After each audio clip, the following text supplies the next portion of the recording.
Hello little buns, it is Steph. Welcome back to my home. It is time for Q&A. It's a Q&A time. It's time for a Q&A. It has been actually a long time. I don't think I've done one of these since I had green hair. I might be mistaken, but I'm pretty sure it's been more than it's supposed to be for time between Q&As. So it's time. So we're just gonna jump right in here to the questions on my, why is it focusing on the wall? Girl, you know that's not where I need you. Thank you. Okay. First question. Instagram user, Jacob D. Foley. Are you emotionally prepared for Gaga to slay the Super Bowl? No. Here's the thing that I love about Lady Gaga performing at the Super Bowl. She did this little behind the scenes thing with Pepsi, who sponsored the halftime show or whatever, or the whole thing. I don't know anything about football or the Super Bowl. I just know she's performing. And she did this little behind the scenes thing, and she said something along the lines of, this is not about me, or this is not about you to the dancers, this is not about us. This is about all the kids that never would have imagined they would have this stage. Like, it's about, like, when I was growing up, I never would have thought that an artist that I loved would be performing at the Super Bowl. And I mean, obviously, like, Beyonce performed and everything, and there are different artists that are becoming more prevalent that you wouldn't have expected that got a huge stage like that. But Gaga's super gay. Like, everything about her visuals, her music is very gay, okay? So it's hard for like people that might be hardcore football fans to digest, and also it's kind of a foreign thing to what I would expect out of football. So for me, it's like she's bringing something familiar to us into the Super Bowl, and she's bridging like a gap, and that is really interesting to me. So I'm excited, and obviously I love her. I've always loved her. Instagram user, Glass Sparrow Designs. Hi Bread Mom, hello! What's your favorite questline in Skyrim and why? I have completed Skyrim 1,000 times over. I have like almost 1,000 hours between the special edition and the original, so I don't really have a favorite questline anymore because I've done them all so many times. But there is this add-on called Enderal that is basically a completely different game just made within Skyrim's engine. It is incredible. I'm playing through it right now. I've had kind of a really hard time with mental health for the past few days, and that game has been a nice sanctuary. It's been very atmospheric, very immersive, and it's great for people that have never played Skyrim, and also for people that have played Skyrim too damn much and need refreshing. So I'll put a link to it in the description box. It's really interesting. It's very, very dark. It's very different from Skyrim's story. It's not made for, it's not something that kids will understand the message of very clearly, but it's really interesting, and I'm not very far into it. And I'm doing lots of side content. I think I've played probably like 15 hours already, and I'm only in the second town. It's more linear than Skyrim. It's really interesting though. I think everybody should try it if they've played Skyrim and they like it. So, description box. Also, it's free. Instagram user. Got confused there for a second. Instagram user, Galaga Goddess. If you do get SRS, will you talk about it, or is it maybe too personal? So I know I want SRS. I know I want a vagina, okay? The reason I say sometimes like I'm not sure is because I don't know where I want to go for it. And I'm doing a lot of research, and I'm trying to prepare myself. But when I do get it, if I do get it with a doctor that I like, which I'm not gonna get it if it's a doctor I don't like, you know what I mean? So when I get it, I will document it and I will talk about it. Obviously I can't show you my bleeding vagina on YouTube, but I will show you like bandages and stuff. Like, I will document that process as well. Honestly, it's almost less personal than my face. My face meant way more to me than a vagina does. So we'll see when that happens, but when it does, I will document it. Instagram user Chloe Leanne Kinley, Colin Mokri's daughter, who is trans, spoke about how important choosing her new name was and how she involved her parents in that decision. So my question is, how did you pick the name Steph? Were there any others that you were considering? Congrats on your official name change, by the way. I think I saw an Instagram story. My official name change is not through yet. They actually sent the package back, and they need a document signed by my guarantor that is not a photocopy, that has his official like signature and pen. That is not a photo. I was like, okay, fine, whatever. But that being said, how did I choose the name Steph? I didn't involve my parents at all, actually. I started wanting to be called Steph when I was about 12, and I didn't realize it was because the dysphoria of my other name, which was not that far off from Steph. I'm sure you can just assume what it was if you know that it wasn't far from Steph, and that Steph made me more comfortable. I started wanting to be called Steph at a very young age, and when I transitioned later, when I was 19, I looked through a lot of names. I liked Iris, I liked Veronica, I liked Sabrina. I liked names that were like kind of bitchy sounding. You know what I mean? I'm not saying that if you have that name, you're a bitch, obviously, but I liked names that sounded mean or intimidating or evil, you know, or something. I don't know what it was. Steph just felt right. It felt like home, because I've been called Steph for years. So it wasn't a stretch for me to do that. It wasn't a stretch for me emotionally or anything, or even for my family. It was very easy for them to transition into the name. And I didn't pick that name because it was easy for other people, but it did feel comfortable for me. And And that meant more than anything else, because trying to fit into a different name would have been more uncomfortable for me than just sliding into something that's comfortable. And that's what it was about. Transitioning isn't about becoming another person, it's about becoming comfortable with yourself. So I wasn't about to, you know, reach out and try something completely different if it was gonna make me more uncomfortable than something familiar. You know what I mean? So that's what I did. That being said, I did ask my parents, you know, what names they would have picked for me if I was assigned female at birth. And I think Alyssa was in there, Angela, and Angelina, I think. But I didn't feel connected to any of them, so I didn't end up choosing anything they would have chosen. Instagram user Addie Be Fine. When you experience anxiety/depression/dysphoria, what are some of the ways you cope and distract yourself from those dark states of mind? So for the past few days, I have done nothing but lay in bed until like 4 or 5 p.m., get up, play video games, and go back to bed. I haven't left my apartment in almost a week. I didn't shower for like 3 days. I was in a bad place. And that happens once in a while. I get like 3 days in a row where I I feel dead. I feel apathy. I feel exhausted. I feel like there's no point in doing anything. And that sucks. It really sucks. And honestly, all I do is work through it because I know one day I'm gonna wake up and it's gonna be done. And I'm lucky that mine have only lasted about 3 or 4 days max, because anything else would severely disrupt my life. You know what I mean? Because if I don't do any work for 3 days, I can get by. But if I didn't do any work for 2 weeks, I would lose everything. So it's really important, you know, if you are having longer term struggles, that you do find effective ways to cope and effective ways to keep yourself going. But my method of coping is letting it happen, which probably isn't the healthiest thing, but it works for me because I know that one day I'm gonna wake up and it's gonna be a completely different feeling. So I just look forward to that, I guess. It's not so much dysphoria when that happens though. I don't know what it is. It could be anxiety. I have not been diagnosed with depression. I have been diagnosed with complex PTSD, and I have been diagnosed with anxiety. Could be one of those, but I don't understand. I don't know. Instagram user Skylight Liz. If you weren't a YouTuber, what would your job/life goal be? Love you XXXX. I love you too. I really recently have been really into like archaeological, is that the word? I think that's the word. Documentaries and like ancient civilization documentaries, and I really think I would have loved to be an archaeologist. That is a little bit far out of my range where I am right now, because to be an archaeologist you have to have a very strong understanding of science and earth sciences, and I would have to go through a lot of education that I really would not enjoy just to do one thing that I kind of enjoyed parts of, because my view of archaeology is very romanticized, and I know that I would really not enjoy that work if I was down there in the dirt digging and measuring shit that I didn't care about. I honestly, my interest in archaeology is about like the culture and understanding the people, and that's a very small part of what you actually do in that job. So that wouldn't work. I would love to be in some kind of video game development, and the good thing with that is there's a little bit more breathing room in terms of education, because if you can make good work, really does not matter if you have, you know, a certificate. Obviously, I mean, I think I would want to go to school because I would want to learn things like coding and all that stuff. Like, I have no understanding. I am a quick learner, so I feel like I could grasp it. If I had to choose another career, I'd probably go for that, because I know I could do that. I don't want to go back into makeup artistry. It doesn't satisfy me the same way storytelling and entertaining does. You know what I mean? Entertaining. Instagram user Ira Della. Favorite hidden gem in Toronto? I don't believe in hidden gems because I don't think anything is hidden. I think everything is there for us to find. I don't really know how to word that, but I feel like when something is a hidden gem, you almost claim it as your own, and then I don't like that, because like it's not yours, it's theirs, the person that owns it. I don't know. Anyway, I really like this place near Yonge and Wellesley called The Riddle Room. My friend works there. It's a really, really cute place. It's like a game cafe. You can go play video games or board games, and it's got like really good coffees and lattes and drinks and sandwiches, and it's really, really cute.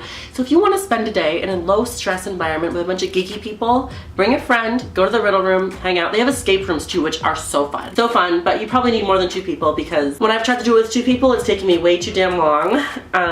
So I recommend bringing more than one friend if you want to do an escape room, and if you want to escape on time. I love it there though. I think it's a great place. I recommend it. Instagram user Not Your Atlas. Was FFS everything you hoped for? Yes. Oh, I feel like I'm like, hi, I'm down here. I'm really short.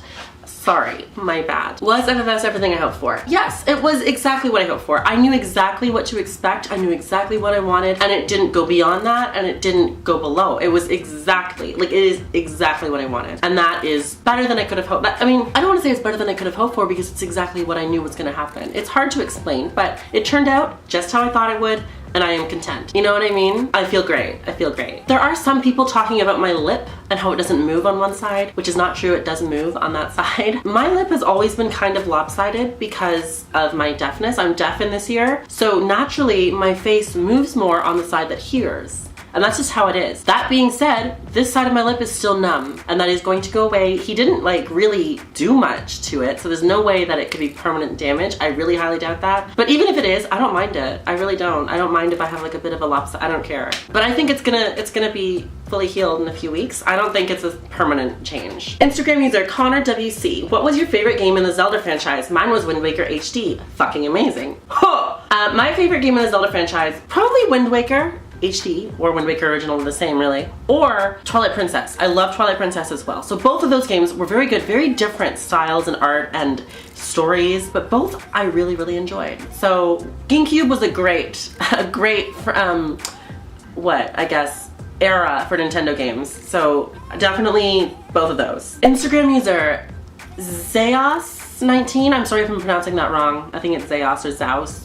What message would you give to trans girls who can't pass as well as you? Here's the thing, before I say what I'm going to say, please understand that my view of passing is that it is not a good thing. It is not a thing that we should all strive for, and it is not the reason I got FFS. It is not the reason that I like to do my makeup. It is not the reason I like to do my hair. And I think that holding trans women to a standard to pass as a cis woman is really ridiculous, because cis women come in all shapes and sizes and looks, and so do trans girls. And I don't think that there is one set standard that means that we are worth living. You know what I mean? It's really fucked up. So I would say do your best to not adhere to it, but I know it's very hard because in the world we live in, it's just kind of a fact that if you pass, you are safer, and that sucks. But what would I say to you? I would say to you that at one point I did not pass as well as I do now as well. At all. At all. In voice, in everything. Everything. It's a process. It takes time. You will not wake up, understand you're trans, the next day you go out, buy nail polish and makeup, and suddenly you pass. It's not how it works for anybody. At all. Nobody. Every single famous transgender woman or big YouTube trans woman or anybody, if you go back to their old content, you understand that it's a process. It is not instant, and it might not feel like it takes long to other people because time goes fast, okay? But I mean, this has been 2 years for me, really, basically. And there's still things that I want to do. And again, that's not because I want to pass. I'm trying to get rid of my dysphoria, right? I'm trying to inhibit it at every turn and corner. And that's what you should really be trying to do. You shouldn't be trying to hit a standard for other people. You should be trying to feel as comfortable as you possibly can in your own body, however that is. And I hope that was not too messy or confusing, but that is my message for women that cannot pass as well as I can, or whatever. You are absolutely worth every single piece of this world, even if you can't reach a ridiculous standard set by ridiculous people. Okay, Instagram user, Miss RoboVet. Can I get a virtual hug, please? Of course. Come here. Come here, my darling. How are you doing? I hope, you know, that everything is okay, and I hope that you feel better soon, and I know that, you know, the world's gonna come around and stuff. That's the best I can do. I hope that fits your situation. I love you, thank you. Thank you. I really enjoyed this hug that we've had. Instagram user Malone1237. Does your lock of hair from Waardenburg syndrome get larger or stay the same? Also, your eyes are gorgeous. Thank you! My lock of hair from Waardenburg syndrome. For those of you that do not know, she's talking about the white hair, which you can clearly see has no roots, but the brown hair, like my natural hair color, I mean, it's both my natural, but like my hair naturally is brown everywhere except for right here. So she's talking about this. It does get bigger. When I was a kid, it was very small, and of course my head gets bigger, so you'd expect the hair also, but I don't know how that works when it goes to like to the little tiny whatever. I just know that every year I noticed a little bit larger, and I'm honestly really happy about that. Like, I'm noticing I have white hairs further away from the white patch, and I really hope that within a few years I go full on white, because my mom was full white hair when she was in her mid-20s, and she didn't even start with a white patch. And that is also part of Waardenburg syndrome, is premature graying of the hair. So I'm really hoping and crossing my fingers for a full head of white hair within a few years, because then I wouldn't have to bleach it. It would be so much healthier. Amazing. Instagram user Lynn versus Luke. What is your fashion inspiration? Right now, I am very loving Lady Gaga for the past year and a half. No, seriously, since she released Perfect Illusion with like the denim shorts and the t-shirt and the ponytail and like she's been kind of a grungy rock star. I love that. And then she also turns around and has those really graceful, elegant outfits with the hats and the pink, and I'm just like, oh, I love everything she's worn for the past year. She's amazing. I love her. Since the summertime, I guess. It's not that long. Anyway, I love her aesthetic right now, and that really is what I'm feeling. The thing is, like, I kind of emulate her every album cycle. I don't try to. I just like the same things at the same time, probably because she does them. But that's not my business, so whatever. Instagram user Snowcone102 has 2 interesting questions. First question is, would you rather be an unhappy human or a happy cat or dog? I'd rather be a happy cat or dog, especially a dog, because you don't fear death. You don't fear anything. You just love it. You love every second. Yeah, I just love that. That'd be great. Good. I love that concept. Loving that concept, if you will. Second question, which school teacher inspired you the most growing up and why? I had a teacher in high school named Miss Simpson. She was amazing. I was not a fan of eating in the cafeteria because I felt when I went to the cafeteria, everybody turned and looked at me. I had extreme anxiety in the cafeteria. And I didn't just imagine they were looking at me, it was real. Because I was never there. And when I would come in, it'd be like, whoa, look at that queer. Like it was, maybe they didn't think that, but that's how I felt they were looking at me. You know what I mean? So I would eat at my locker, but the school didn't want me to eat at my locker. You should be eating in the cafeteria. And I was like, I don't feel safe in the cafeteria. They're like, well, too bad. And I'm like, you are awful. Thanks. And then my high school art teacher opened her, I think she kept the room open for most, because students would come in and work on their art at lunch. But I ate my lunch in that room with my friends every day for the last year of high school. And that made me feel so much better. And if you're a teacher and you can do that, please do it, because you will make so many students feel so much better in ways that you probably can't remember. But that really helped me get through high school. So thank you, Miss Simpson, you are incredible. Instagram user, Fate Fallen For You. Damn, do you want to grow your hair really long or keep it at a general length? I don't have much of an opinion on my hair length. For me, like my femininity and my affirmation of myself is not attached to my hair. So I feel like I'm at a place where if I ended up having to shave my head, I would feel okay about it. I mean, it's not my first choice. My affirmation is more attached to my makeup, more attached to my thighs. There's different, every trans woman has different things that make them feel good about themselves. A different body part, a different thing that's like, I like this. I want this to be great. And I think every person, regardless of whether they're trans or cis, has something like this. So mine is not my hair. I used to be really obsessed with having different hair colors and stuff, but the thing is, I've never been picky about what my hair is going to be like, so I don't care. If my hair grows, it grows. If I chop it off, I chop it off. I'm not attached to any specific hair length. Instagram user Chaff2, what animal is your Patronus on Pottermore? I'm actually not on Pottermore. I haven't been on in years since it launched, so I don't know what my Patronus is. I don't think I remember getting mine, but I would like to think it'd be like a fox, like one of those really yippy, you know, excitable things that gets itself killed really young.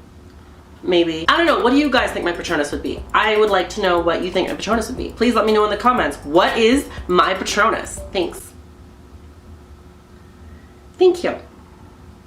Thank you. Instagram user. It's George Kuru. Have you ever experienced attraction to women, or are you straight? Love you. I was confused, and I'm still a little bit. I'm not confused about my sexuality. I'm confused about how to talk about it, because I don't feel like pansexual fits me, and I don't think I'm bisexual. Like honestly, sex is very minuscule to me. I don't really care about sex, and I understand that I'm attracted to people if I think they're interesting.